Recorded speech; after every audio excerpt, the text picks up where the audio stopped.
So true story. When I woke up this morning, I had two text messages, one from Nikki and one from Mariana, telling me I was going to lose my license and get sued for an unpaid speeding ticket.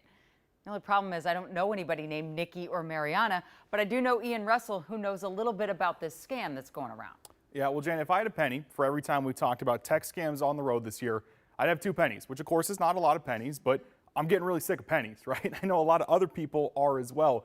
For at least the second time this year, there's another scam targeting drivers. And much like last time, the advice here is really simple. Just don't click on it. On the open road, there's a lot that can annoy us.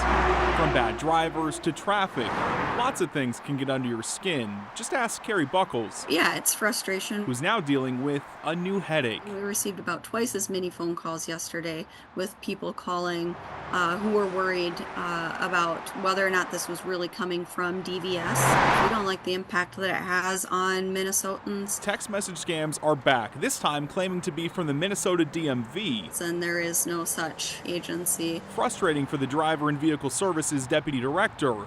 Dangerous for others. We have heard from some people that they have clicked the message or clicked the link in the message.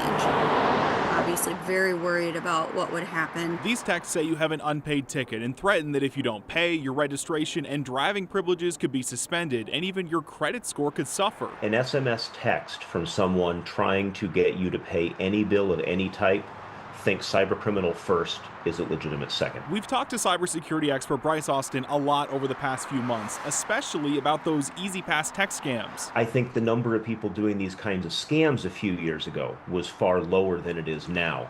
So it feels like we're being targeted, especially for us. Austin says these scammers are probably just plugging in every area code in the metro, trying to get anyone to respond. It doesn't cost them enough to where they have to care, and they're more than happy to waste our time. Rural metro areas are being targeted more highly than more rural ones, but I think it's because there are more people that are likely to have a parking ticket in a major metro area. There's a lot of things that can frustrate you on the open road.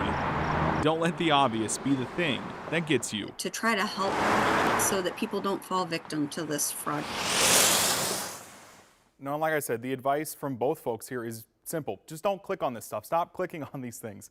Austin says the government doesn't do text messages. It sends letters. That's how you know something might be real, Jana. The old-fashioned way to tell you you're in trouble and you're getting sued. Do they call anybody too, or just the text? I don't think any calling right now, really the text one. And of course, people see text, they think it's official, they want to respond to some of these things. But as we talked about, they are never, ever, ever real. They're never going to ask you for money via text there. It's always going to come, if it's an official thing, by a letter.